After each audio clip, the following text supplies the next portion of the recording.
Segunda carta de Pedro, capítulo 1. Simão Pedro, servo e apóstolo de Jesus Cristo, àqueles que, mediante a justiça de nosso Deus e Salvador Jesus Cristo, receberam conosco uma fé igualmente valiosa. Graça e paz lhes sejam multiplicadas pelo pleno conhecimento de Deus e de Jesus, o nosso Senhor. Seu divino poder nos deu tudo de que necessitamos para a vida e para a piedade, por meio do pleno conhecimento daquele que nos chamou para a sua própria glória e virtude. Dessa maneira, ele nos deu as suas grandiosas e preciosas promessas, para que por elas vocês se tornassem participantes da natureza divina e fugissem da corrupção que há no mundo, causada pela cobiça. Por isso mesmo, empenhem-se para acrescentar à sua fé a virtude, à virtude o conhecimento, ao conhecimento o domínio próprio, ao domínio próprio a perseverança, à perseverança a piedade a fraternidade e à fraternidade o amor. Porque, se essas qualidades existirem e estiverem crescendo em sua vida, elas impedirão que vocês, no pleno conhecimento de nosso Senhor Jesus Cristo, sejam inoperantes e improdutivos. Todavia, se alguém não as tem, está cego, só vê o que está perto, esquecendo-se da purificação dos seus antigos pecados. Portanto, irmãos, empenhem-se ainda mais para consolidar o chamado e a eleição de vocês, pois, se agirem dessa forma, jamais tropeçarão, e assim vocês estarão ricamente providos quando entrarem no reino eterno de nosso Senhor e Salvador Jesus Cristo. Por isso, sempre terei o cuidado de lembrar-lhes estas coisas, se bem que vocês já as sabem e estão solidamente firmados na verdade que receberam. Considero importante, enquanto estiver no tabernáculo deste corpo, despertar a memória de vocês, porque sei que em breve deixarei este tabernáculo, como o nosso Senhor Jesus Cristo já me revelou. Eu me empenharei para que, também depois da minha partida, vocês sejam sempre capazes de lembrar-se destas coisas. De fato, não seguimos fábulas engenhosamente inventadas quando lhes falamos a respeito do poder e da vinda de nosso Senhor Jesus Cristo. Ao contrário, nós fomos testemunhas oculares da sua majestade. Ele recebeu honra e glória da parte de Deus Pai, quando da suprema glória lhe foi dirigida a voz que disse: "Este é o meu Filho amado, em quem me agrado." Nós mesmos ouvimos essa voz vinda dos céus quando estávamos com ele no Monte Santo. Assim, temos ainda mais firme a palavra dos profetas, e vocês farão bem se a ela prestarem atenção, como a uma candeia que brilha em lugar escuro até que o dia clareie e a estrela da alva nasça no coração de vocês. Antes de mais nada, saibam que nenhuma profecia da Escritura provém de interpretação pessoal, pois jamais a profecia teve origem na vontade humana, mas homens falaram da parte de Deus, impelidos pelo Espírito Santo. 2 Pedro, capítulo 2. No passado surgiram falsos profetas no meio do povo, como também surgirão entre vocês falsos mestres. Estes introduzirão secretamente heresias destruidoras, chegando a negar o soberano que os resgatou, trazendo sobre si mesmos repentina destruição.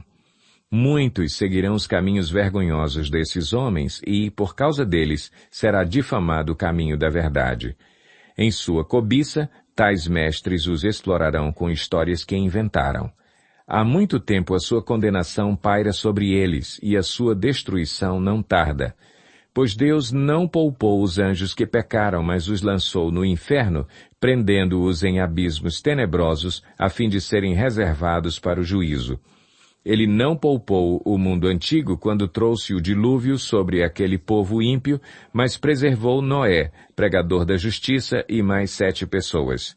Também condenou as cidades de Sodoma e Gomorra, reduzindo-as a cinzas, tornando-as exemplo do que acontecerá aos ímpios. Mas livrou Ló, homem justo que se afligia com o procedimento libertino dos que não tinham princípios morais, pois, vivendo entre eles, todos os dias aquele justo se atormentava em sua alma justa por causa das maldades que via e ouvia.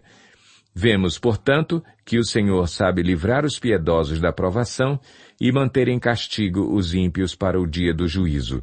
especialmente os que seguem os desejos impuros da carne e desprezam a autoridade. Insolentes e arrogantes, tais homens não têm medo de difamar os seres celestiais. Contudo, nem os anjos, embora sendo maiores em força e poder, fazem acusações injuriosas contra aqueles seres na presença do Senhor.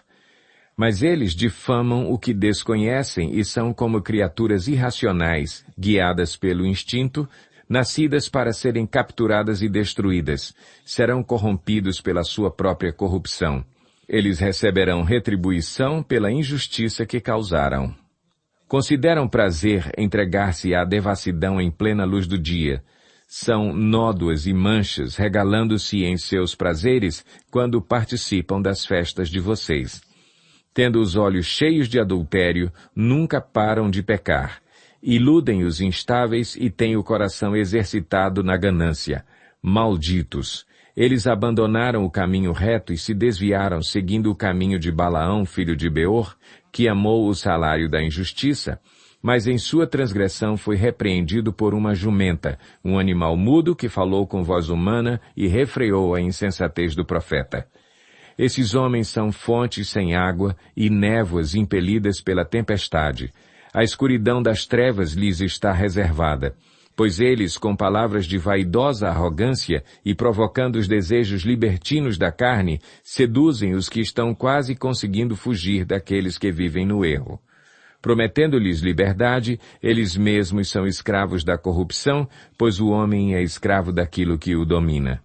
Se, tendo escapado das contaminações do mundo por meio do conhecimento de nosso Senhor e Salvador Jesus Cristo, encontram-se novamente nelas enredados e por elas dominados, estão em pior estado do que no princípio. Teria sido melhor que não tivessem conhecido o caminho da justiça, do que, depois de o terem conhecido, voltarem as costas para o santo mandamento que lhes foi transmitido. Confirma-se neles que é verdadeiro o provérbio: o cão volta ao vômito e ainda a porca lavada volta a revolver-se na lama. 2 Pedro, capítulo 3. Amados, esta é agora a segunda carta que lhes escrevo. Em ambas quero despertar com estas lembranças a sua mente sincera para que vocês se recordem das palavras proferidas no passado pelos santos profetas e do mandamento de nosso Senhor e Salvador que os apóstolos de vocês lhes ensinaram. Antes de tudo, saibam que nos últimos dias surgirão escarnecedores, zombando e seguindo suas próprias paixões. Eles dirão: o que houve com a promessa da sua vinda? Desde que os antepassados morreram, tudo continua como desde o princípio da criação. Mas eles deliberadamente se esquecem de que há muito tempo, pela palavra de Deus, existem céus e terra, esta formada da água e pela água. E pela água o mundo daquele tempo foi submerso e destruído. Pela mesma palavra, os céus e a terra que agora existem estão reservados para o fogo, guardados para o dia do juízo e para a destruição dos ímpios. Não se esqueçam disto, amados. Para o Senhor, um dia é como 1000 anos, e 1000 anos como um dia. O Senhor não demora em cumprir a sua promessa, como julgam alguns. Ao contrário, Ele é paciente com vocês, não querendo que ninguém pereça, mas que todos cheguem ao arrependimento. O dia do Senhor, porém, virá como ladrão. Os céus desaparecerão com um grande estrondo, os elementos serão desfeitos pelo calor, e a terra e tudo o que nela há será desnudada. Visto que tudo será assim desfeito, que tipo de pessoas é necessário que vocês sejam? Vivam de maneira santa e piedosa, esperando o dia de Deus e apressando a sua vinda. Naquele dia os céus serão desfeitos pelo fogo, e os elementos se derreterão pelo calor.